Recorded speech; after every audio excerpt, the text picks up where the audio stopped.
যদি আপনিও চান হঠাৎ করে টাকা আসুক, ক্যাশে ভরে যাক, ঠিক আছে, পকেট ভারী হয়ে যাক, এমনকি টাকা গোনার মেশিন লাগতে হয়, তাহলে লোকে বলবে, গুরুদেব আপনার সঙ্গে এমন কি হয়েছে? হ্যাঁ ভাই, সবই হয়েছে। কিন্তু এইগুলো গুরু ও শিষ্যের মধ্যে, তার মা ও সন্তানের মধ্যে বিশেষ বিষয়।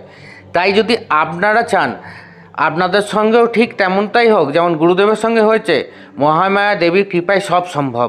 আপনি যদি চান 4 দিক থেকে, 8 দিক থেকে, 16 দিক থেকে যেন সম্পদ আসে, যক্ষ যক্ষিণীর কৃপা যেন আপনার ওপর বর্ষিত হয়, ধনের ভাণ্ডার যেন ভরে যায়, স্বর্ণ আকর্ষণ ভৈরব যেন আপনাকে ঘিরে রাখে, তাহলে অনুগ্রহ করে 28 নম্বর যোগিনীর নাম উচ্চারণ করুন।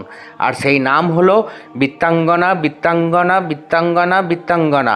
এই বৃত্তাঙ্গনা মন্ত্রটি উচ্চারণ করতে থাকুন। এটি এমন ধনকে আকৃষ্ট করে যা গোপন ছিল, যে ধনের আশা আপনি কোনোদিন করেননি, সেটাই হঠাৎ আপনার জীবনে আসবে। ক্যাশ প্রবাহ শুরু হবে আপনার জীবনে। এই বৃত্তাঙ্গনা বৃত্তাঙ্গনা বৃত্তাঙ্গনা মন্ত্রটি প্রত্যেক দিন 108 বার করে বলুন। আপনি নিজেই এর প্রভাব বুঝতে পারবেন 7 দিন করার পর।